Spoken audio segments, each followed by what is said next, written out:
Here are the readings for the third Sunday of Lent. Today's first reading is from the book of Exodus, chapter 17, verses 3 to 7.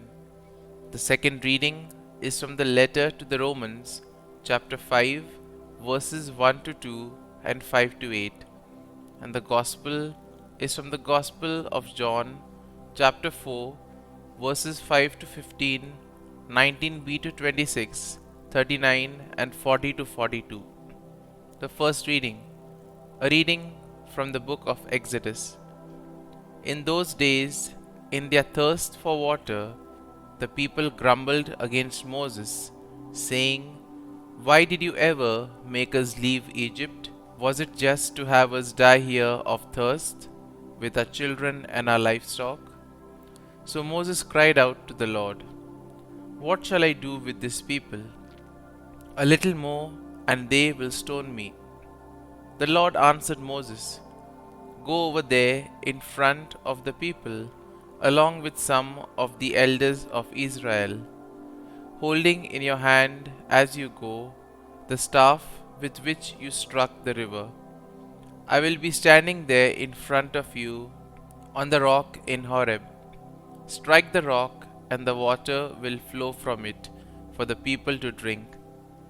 This Moses did in the presence of the elders of Israel. The place was called Massah and Meribah, because the Israelites quarreled there and tested the Lord, saying, "Is the Lord in our midst or not?" The word of the Lord. Thanks be to God. Responsorial Psalm. Our response shall be, "If today you hear his voice, harden not your hearts." Come, let us sing joyfully to the Lord. Let us acclaim the rock of our salvation. Let us come into his presence with thanksgiving. Let us joyfully sing psalms to him.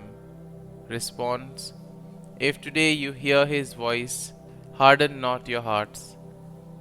Come, let us bow down in worship. Let us kneel before the Lord who made us. For he is our God, and we are the people he shepherds, the flock he guides.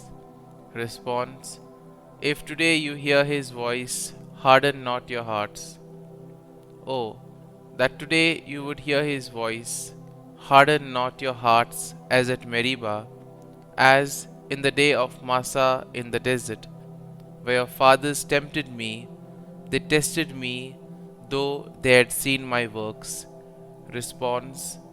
If today you hear his voice, harden not your hearts. The second reading, a reading from the letter to the Romans.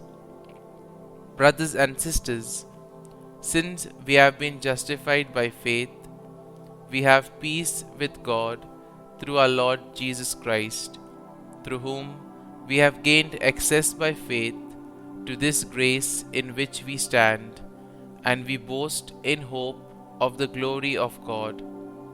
And hope does not disappoint, because the love of God has been poured out into our hearts through the Holy Spirit who has been given to us.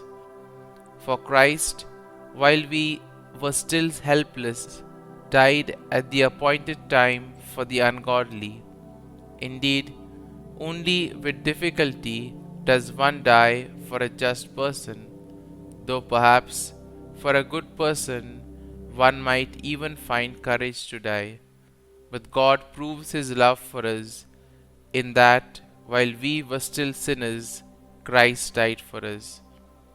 The word of the Lord. Thanks be to God. Gospel acclamation. Glory and praise to you, O Jesus Christ. Lord, you are truly the Savior of the world. Give me living water, that I may never thirst again. Glory and praise to you, O Jesus Christ.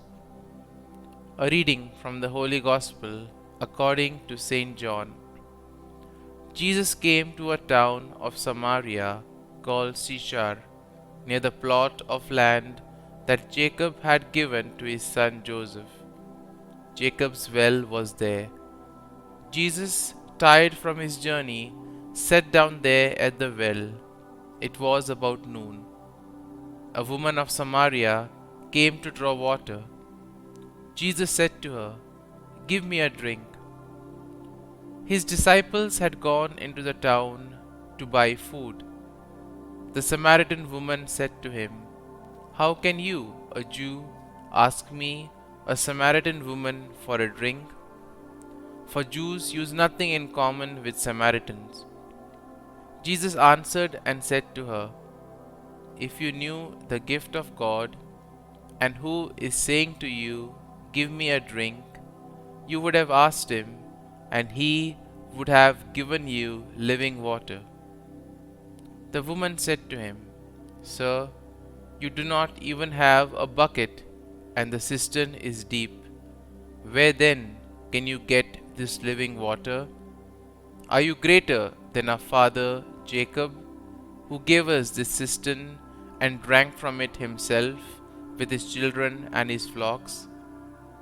Jesus answered and said to her, "Everyone who drinks this water will be thirsty again. But whoever drinks the water I shall give will never thirst. The water I shall give will become in him a spring of water welling up to eternal life." The woman said to him, "Sir, give me this water, so that I may not be thirsty or have to keep coming here to draw water. I can see that you are a prophet. Our ancestors worshipped on this mountain, but you people say that the place to worship is in Jerusalem." Jesus said to her, "Believe me, woman, the hour is coming when you will worship the Father neither on this mountain nor in Jerusalem. Your people worshipped what you do not understand. We worship what we understand, because salvation is from the Jews. But the hour is coming, and is now here, when true worshippers will worship the Father in spirit and truth. And indeed, the Father seeks such people to worship him. God is spirit, and those who worship him must worship in spirit and truth." The woman said to him, "I know that the Messiah is coming, the one called the Christ. When he comes, he will tell us everything." Jesus said to her, "I am he, the one who is speaking with you." Many of the Samaritans of that town began to believe in him. When the Samaritans came to him, they invited him to stay with them, and he stayed there 2 days. Many more began to believe in him because of his word, and they said to the woman, "We no longer believe because of your word, for we have heard for ourselves, and we know that this is truly the Savior of the world." The Gospel of the Lord. Praise be to you, O Lord Jesus Christ.